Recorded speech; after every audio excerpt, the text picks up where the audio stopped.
You are watching NCN.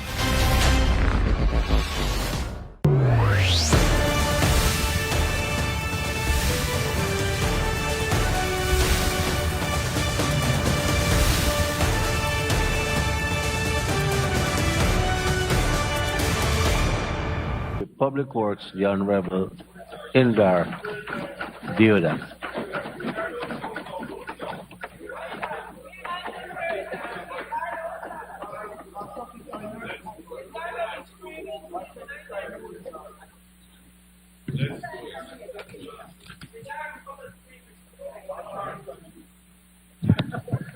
Mr. Speaker, thank you for the opportunity for me to give a few remarks on this budget. And normally when the opposition give their speeches, walk out. So where is my friend? Oh. Mr. Speaker, when I was a little boy, I had a habit of chewing my handkerchief. It is always a tasteless thing, but it's just a habit that I have. That presentation by the honorable member was just like chewing that handkerchief. It was tasteless. It was a tasteless presentation by the honorable member, Jurita Fernandez. It was like chewing a handkerchief. Try it sometime.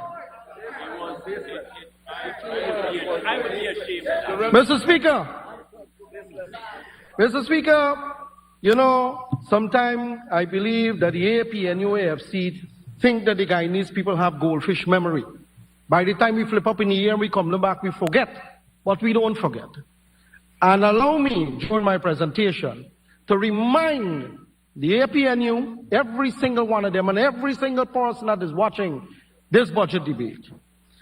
I will first turn my attention to the Honorable Member Roysdale Ford, who spoke at the beginning of today's debate. And he quoted one Mr. Ram, Mr. Christopher Ram, somebody who I know in the accounting fraternity for many, many years. Okay, Minister, just be careful using his name. You could maybe use his article, but not his name. Well, they said so. I'm just reporting to what they said. You're cutting into your own time. Anyway, the article that the member quoted about Guyana will lose 100 million USD in 100 billion or 10% in inefficiency. Well, I don't know where that mathematics came from or what justification they have to produce rather than an article that is quoted in this National Assembly. If any iota of evidence to show the inefficiency can be produced, let it be shown to the House, rather than quote an article that doesn't have any root in any study, in any of efficiency in Guyana, in efficiency of procurement, efficiency on execution.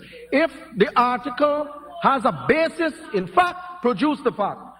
Other than that, it is just designed for enthusiastic corruption of the public good. That is what it is designed for. And it's repeated in this honorable House. I also want to touch on the honorable members talking about trickle-down economics and waste, fraud, and abuse and slush fund. And these are the things that are used to describe the budget that we presented on behalf of the PPP government. And talk about a visionary roadmap. He spoke about a visionary roadmap. That the PPP don't have a visionary roadmap. Mr. Speaker, in any government, the wisdom, the collective wisdom of a cabinet, it is to the extent of what the leader sees, what the cabinet sees. And I am telling you, based on, Mr. Speaker, their government, their leader, Deodat Indar, his vision, his roadmap was selling cocoa and fried rice and fish and chips. That is what he went and told the people. That is the vision and the roadmap that the APNU government will come here and tell us about having a roadmap. It was him who spoke it, not Indar. It was Deodat Indar who spoke it. You can't unspoke that or unspeak that. You can't do that because he said it to people who wanted to hear about opportunities. Fish and chips and cook up rice. That is the world vision of the APNU government. That is what you call a street view. That is not world view, that is street view. That is the roadmap that the APNU member spoke about. Come on, man. He spoke about poverty is pervasive. Poverty is pervasive. Mr. Speaker, I'm a man who study the Holy Book. I go to church on a Sunday to keep sane. Just to keep my foot on the ground, I try to go to church every Sunday to hear the pastor. Mr. Speaker, I know that in every single nation on earth, since the foundations of the earth had poverty, every single nation, which one don't have poverty? Let any one of those bright scholars over there show it. Poverty will always be with you. It's how you address it is the difference between our government, which I'll show you just now, and when they were. I'll show you just now. He spoke about UG, 4.1 billion, and compared to the gold scholarship, and talk about the gold scholarship. I mean, I'm not going to rehash what my comrade Joe, the honorable member, spoke about. But the gold scholarship gave 21,442 Guyanese a chance of an education. 21,442 Guyanese from all walks of life, every part of this country. Every part. And you are going to cuss that in this honorable house? You are telling that 21,442 people you don't deserve that? Who are we in this house to say that? Our job when we were elected is to make sure we enhance people's lives, and the only way through that is education. If a man was born and raised in poverty, his only chance out of that is via education. I am one that is standing here as evidence of that education can take you out of poverty and bring you so that you can address this honorable house on the budget before the country. I am evidence of that. He said the budget lacked consultation. I don't know which rock the honorable member crawl out of. I don't know which tomb just break out and they just crawl out of the tomb. I will tell you, the Manufacturers Association issued statements because they had consultation. The Private Sector Commission issued statements. The Chamber of Commerce of Industry, over 1,000 members they have, issued a positive statement.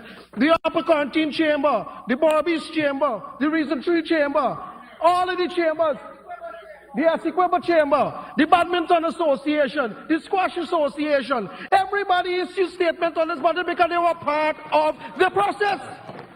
And he now crawled out of a rock and said, oh, there was no consultation.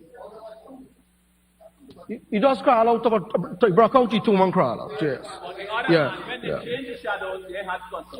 And this honorable member, Honorable Ford, came to this house and spoke about the Constitution and adhering to the Constitution and appointment of Chancellor of the Judiciary.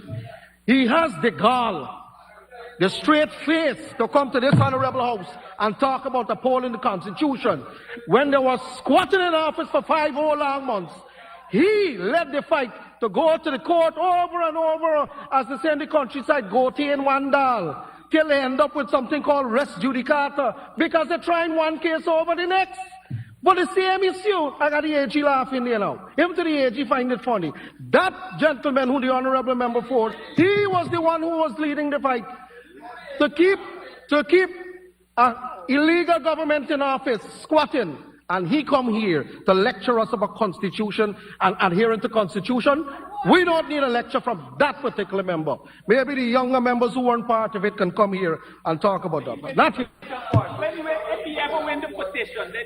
Mr. Speaker, he spoke, I will rebuke every liar, every mistruth, every misguided information that was spoken in this house.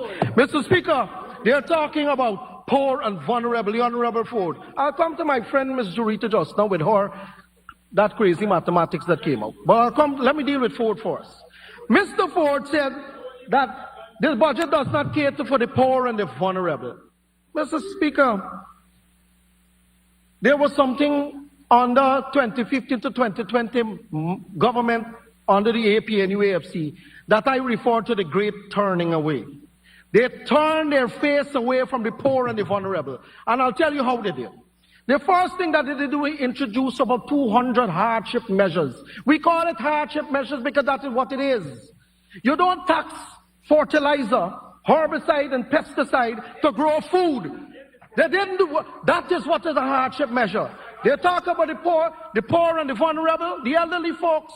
Mr. Speaker, they tax the elderly folks, the water that you used to pray and say namaz and pray and cook food and feed the churches who feed the vulnerable, the water that you use, they put on VAT on it. Imagine they're taxing the thing that you use to wash your hand and clean yourself to go and pray in the morning. That is what they're talking about. The vulnerable and the poor, water, like Bill. They remove the subsidy from the lights. That is what they do, and they are coming at top of poor and vulnerable. Every single thing under the sun they tax. All the fees they increase. Even to the balalacha, that the thing? Balamlacha. Even to the that man they tax. That man was pushing the little card they tax, the Huskers. The Husker man they increase the fee. The younger people in here don't know that, but the previous finance minister, I think he's wake up every morning. Minister sorry, he's not here to defend himself. He used to wake up every morning and say, where we going to tax you, Mr. Granger? Where we going to tax today? I'll tell you what else they tax. They tax education, developmental things. Okay, got some students over there. Education, I was president of the chamber at that time, run down by your office and abuse you out for it. Oh, you want to tax development? You want the country to raise up dunces? You want the country to raise up dunces? We can't shame. It's a shameful thing they did. Listen to me. The Irfan Ali administration did not put no pook people inside his government. He put up educated people. He put up educated people in his house to defend this budget. So don't bring those things to us here. They tax food. Imagine he's talking about poor food. They tax food, things like butter. They tax butter. You can't even talk to your girlfriend and your boyfriend long. They tax the data. They tax the data. The food, bread, Mr. Speaker, bread. People don't know how bread is made. They got flour and they got something named shortening that's going to it to make it. They tax the shortening. So the bread price gone up. So the people start making rather than the bread be so long. They bring down the bread this size to maintain the price. That is what they are doing. They're talking about hardship measures. I always wonder why the bread was small. Mr. Speaker, they talk about 𝐁𝐔𝐃𝐆𝐄. They talk about 𝐁𝐔𝐃𝐆𝐄. And I'm glad the Honorable Ramjatan is here because he always come with 2 spare, 5 knife and every ammunition he could find to go after 𝐁𝐔𝐃𝐆𝐄. But Mr. Ford spoke of 𝐁𝐶𝐃. Mr. Speaker, I do walk house to house in this country. Every community I go, I walk, talk to people. I spoke to, there was one time when I was walking in a place called Zealot North. And I saw an old man sitting in a corner on the step, and I saw a lady picking shrimps. She was picking shrimps. Be quiet, you might learn something. The lady is picking shrimps. So I asked if everything is okay. I had about 3 young ladies with me because they control the area, and they were walking with me. We walked and we said, so I looked at the lady, and the lady didn't raise her head. I said, what are you doing? Is it everything okay? She said, no. The lady continued to pick the shrimps. So I'm walking out now. And my comrade said, Minister, she does that for a living. So I walk in back. And I asked the lady, I said, ma'am, you picking shrimps to cook? She said, no, we just do this for work. So she's picking shrimps, butter bowl they call it, by butter bowl. They get $140 per butter bowl. And she's picking the shrimps. You can only pick at least 10, you can pick at most 10 of them butter bowls. So you're talking about $1,400 a day this lady can work. So look, next door I see a man. So I said, your husband work? And so she said, yes, but he get laid off. He used to work at 𝐁𝐶𝐃𝐆𝐄. So I say, he doesn't do anything anymore? She says, no, because when crop come back, you're going to go back. So this is what the workers in 𝐁𝐶𝐃𝐆𝐄, this is not 6 billion number you're talking about. This is the lives you're talking about. That situation there, Mr. Speaker, was cascading across the country when they put over 7,000 people out of work. That is what it did to their family. It destroyed their family. And they come to this very house and boast about it. That is the most shameful thing that the APNU ever did. And to have members like Mr. Ramjatan, you'll have your time to speak later, but I'm speaking now. Them come and defend throwing them people out to work. Wales, mangle iron. When you go to Wales, you look at the factories, mangle iron, plus the thief out the mangle iron too. They stole the man, they give it to their friends.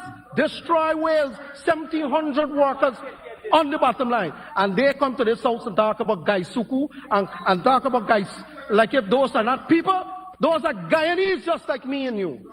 And they deserve every right to unemployment and a decent wage to mind their family.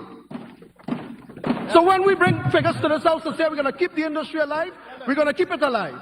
Because that is people. They have children, they suffer the same way like we, they bleed the same way like we. They're not a different race, they're not a different culture, they're not a foreign entity, they are us.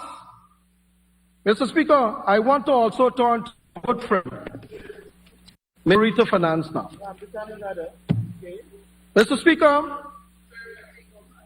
she said in her words that the Right Honorable Dr. Singh lied about the budget deficit and the overdraft.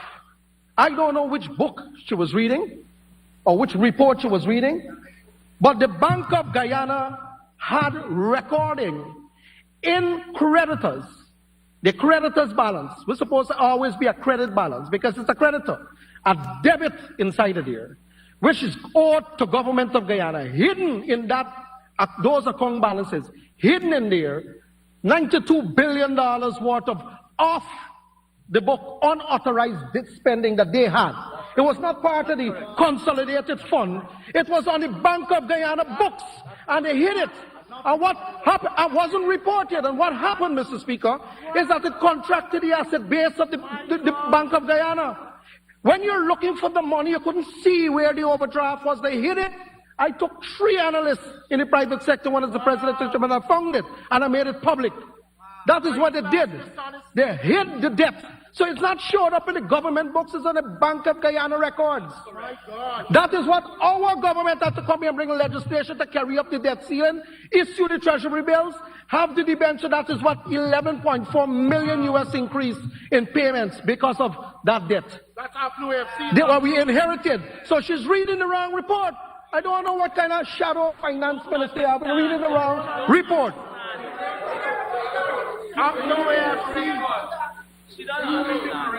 Mr. Speaker, it's there everywhere. You gotta quote the report. Go and check it. Go and read it. Go and read it. Mr. Speaker, I want to speak a little about the comparison that the honorable member made.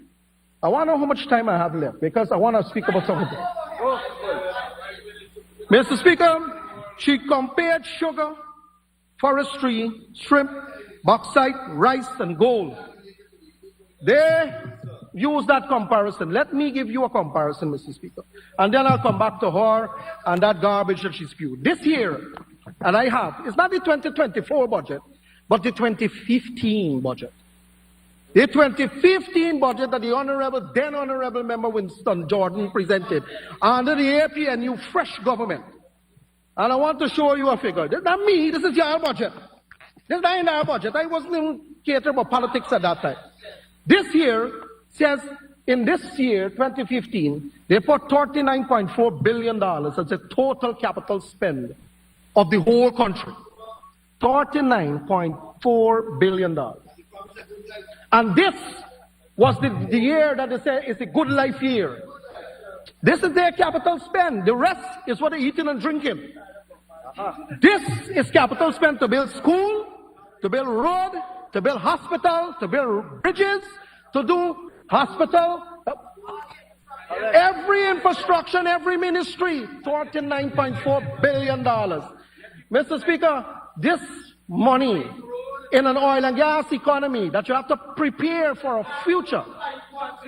This, the next year it will go up. You want me to go to the next year? Because the next year it will go up either. It move up by inches. So don't go there.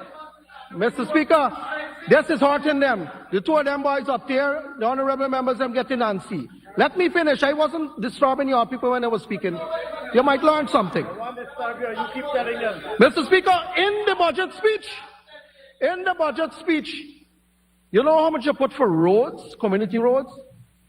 Honorable Member Bishop, you'll be ashamed to know that they only put 544 million to build community roads in this country. What? Less than 16 roads you can get from that. Less than, if you take $20 million to build a community road, less than 16 roads you can get for that. How you gonna build a country with 16 roads?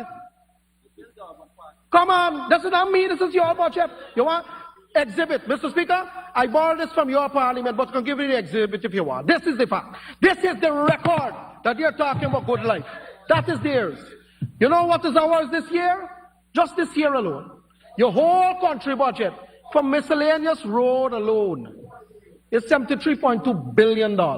Because we, in this government, care for the communities.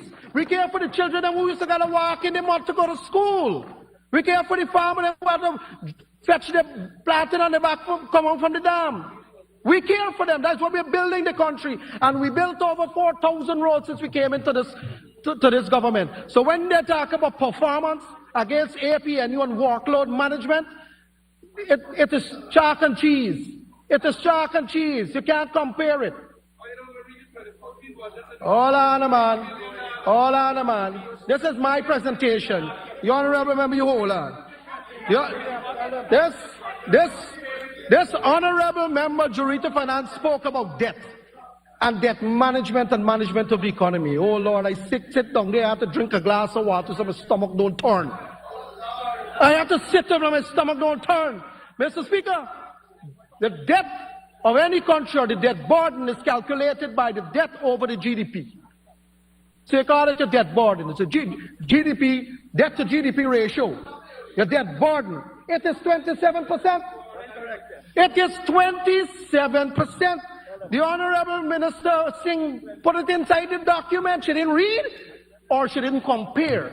Because if you compared it to the rest of the Western Hemisphere, nobody, no country has a low debt to equity, debt to GDP ratio or tax burden as Guyana. Guyana is the lowest in ECLAC, is the lowest in the entire Western Hemisphere. And that thing that they achieve. So don't speak about debt and debt management and management of the economy.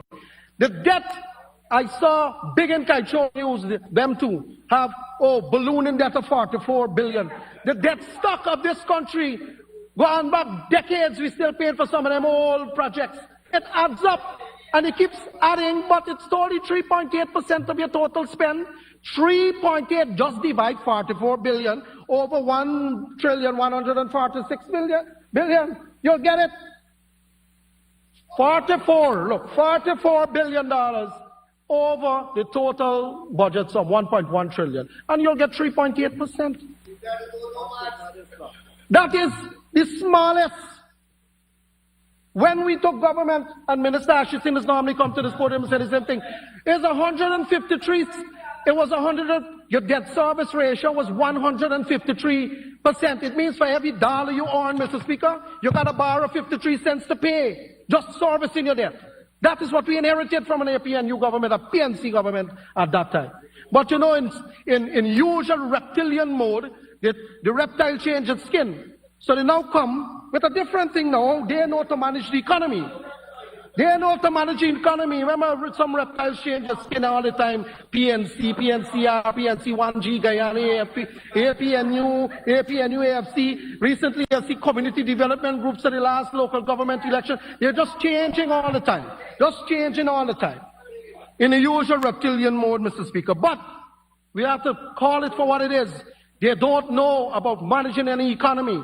I'll tell you how they don't know about managing, how not to do. They do all the wrong things. They spend money in the wrong places. They spend money on current expenditure, recurring expenditure, all the time. They just carry up the normal running of ministries and agencies. Nothing to do with capital formation spending and social formation spending. And let me tell you what this budget has inside to make sure that the entire world knows that this budget have everything that is good for Guyana inside. Good for Guyana. I made some notes on it.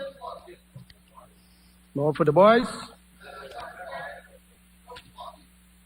First, Mr. Speaker, Your boyfriend.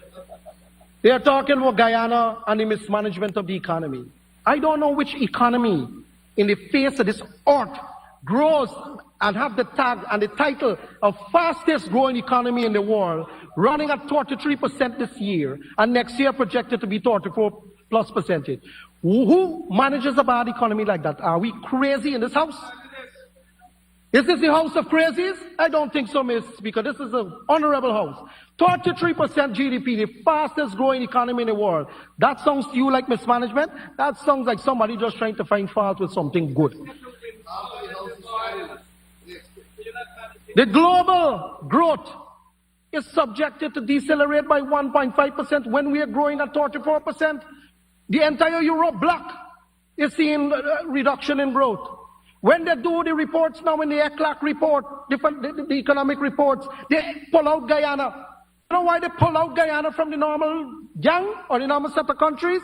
It's because we are termed in mathematics what you call an outlier. The law of averages put everybody in one way, in one group, but we have to be plucked out and put separately because the growth is an outlier. It distorts the growth of the entire 𝐃𝐿𝐃 region.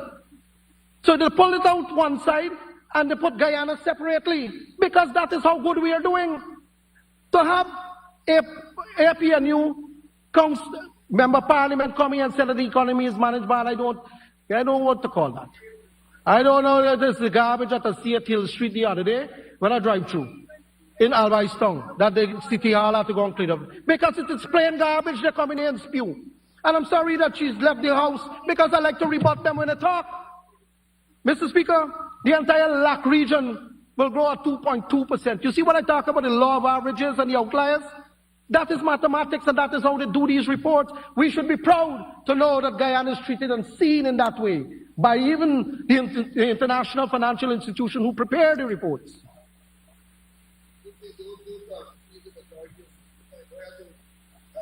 Mr. Speaker, this budget,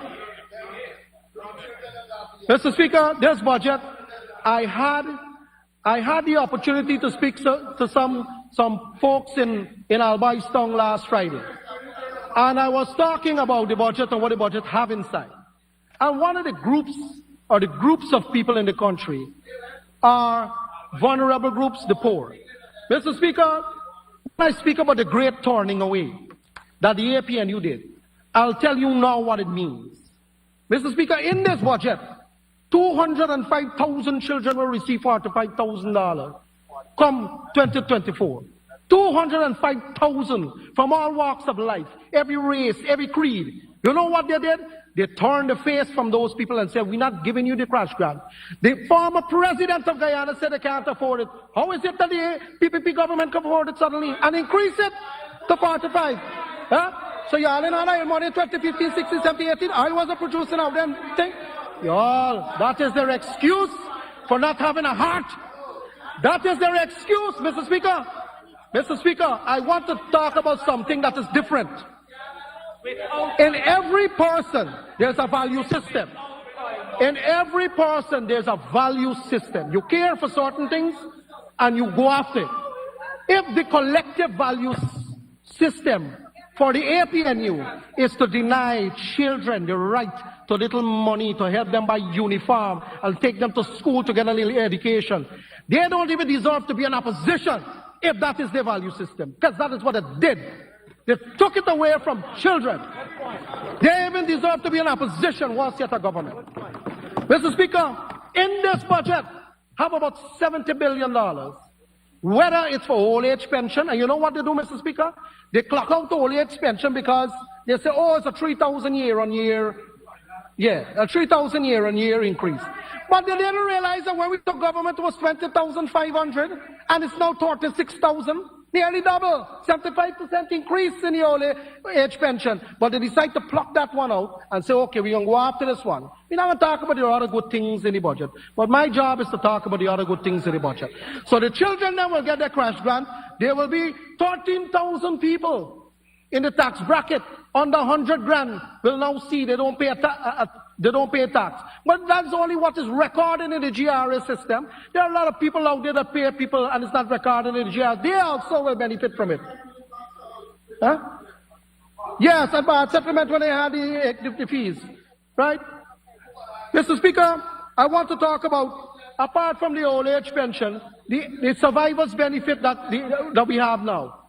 All of these things are geared to help the poor and the vulnerable. Mr. Speaker, they turn their face away from children, the older folks, public assistance program, all of them. We have a whole ministry run by Minister of India that deals with all of these things. Whole day, every day, all over the country, people are being looked at and they are given these benefits.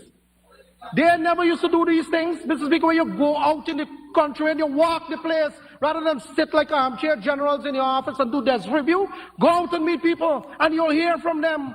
And a lot of people are being helped by this government. We don't turn our face from the fatherless.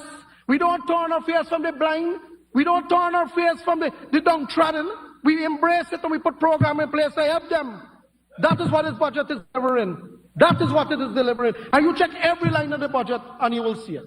Okay, I check my time and I see you need an extension to conclude. Thank you.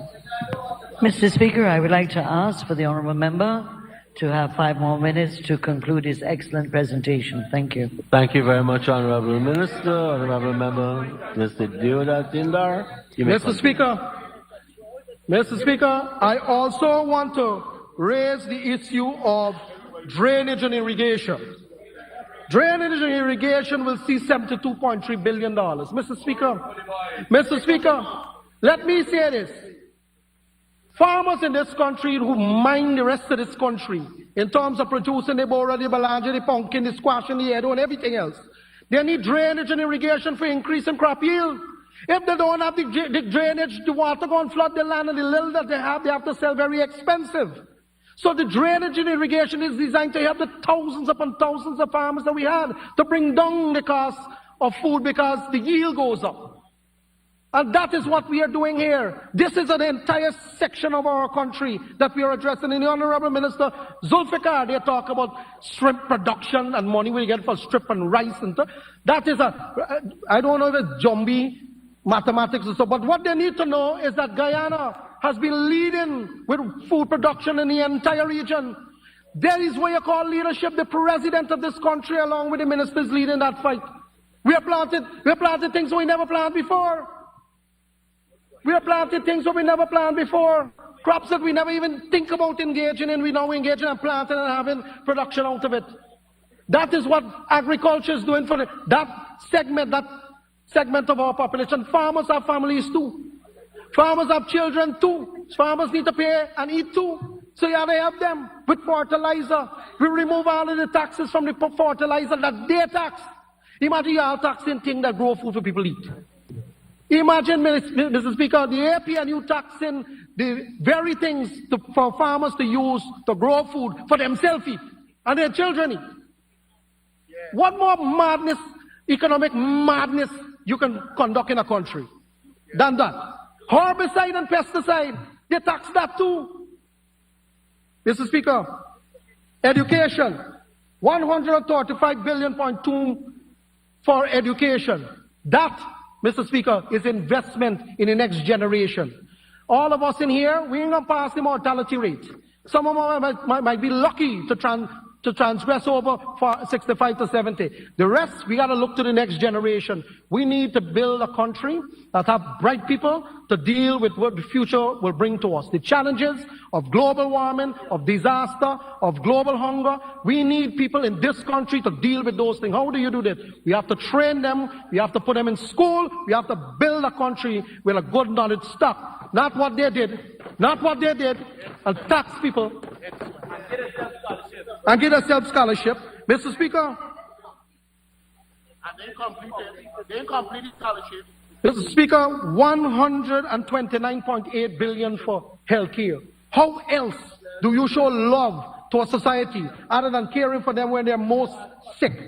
How else does a government express love to the people that elected them other than showing that when your child is sick, your auntie sick, your uncle, your grandmother, your chacha, whoever sick, that we got an hospital for you to go to. You're going to get free drugs. We are building the modern healthcare system in this country. This money is an expression of love to the people of Guyana. This is how you care for people, through dealing with the healthcare. And the Honorable, my friend and Honorable Member Dr. Frank Anthony is leading this. And there's no better man to do the job. So thank you very much. Excellent. Mr. Speaker, no, I ain't done with you yet, Mr. Mahipal. Mr. Speaker, I want to also point to roads and bridges. Roads and bridges. The last one I left. Roads and bridges. $204.1 billion. Last but not least. Last but not least. Here, while somebody says stupidness, I want you all go in the community and let the people brick y'all down, excuse my language, for not building the road. Because you know what I did? In 2015, I have their budget, 16 roads. 16 roads. One community that we go to, we build more than 16 roads. 16 road and 65. You cannot erase the record of the APNU government in this country. No matter how much you scrub it, tear out the page. No, you can't erase it. It's there. And it's in the records. And I'll show them the records. That's right. 204 billion for every community from Bautistan in this country will see development and has seen development. Because as I said, we built my good friend and partner in the Ministry of Public Works, over 4,000 roads, community roads, all of the highways. All of the highways and the byways and the bridges, we are building them. Mr. Speaker, I know you have signaled that my time is up. I can spend another day at this podium. But I want to say that this budget that they presented, it belongs where it is, in the past. In the past. Give him an hour of fight. It should not, this and their government should never see the face of office again because of their philosophy. Their philosophy is limited, Mr. Speaker. The collective wisdom that they have is shortened. It is only 2-3 people make decisions in their government. This government that we have is one that seeks counsel from every single minister, every single public officer. That is how we operate. That is how we operate. Mr. Speaker, I will close by saying that the 2024 budget that was read out by the Right Honorable Member Dr. Singh is a budget for every strata of life in Guyana. Every strata of life. It addressed all of the problems we are facing. All of the problems we are facing in a various grouping of people, including building a country that when the foreigners come in here by the thousands, they see the country that everybody's talking about overseas, that is the #1 growing economy. They see that the country is revving with economic activity. Thank you very much, sir.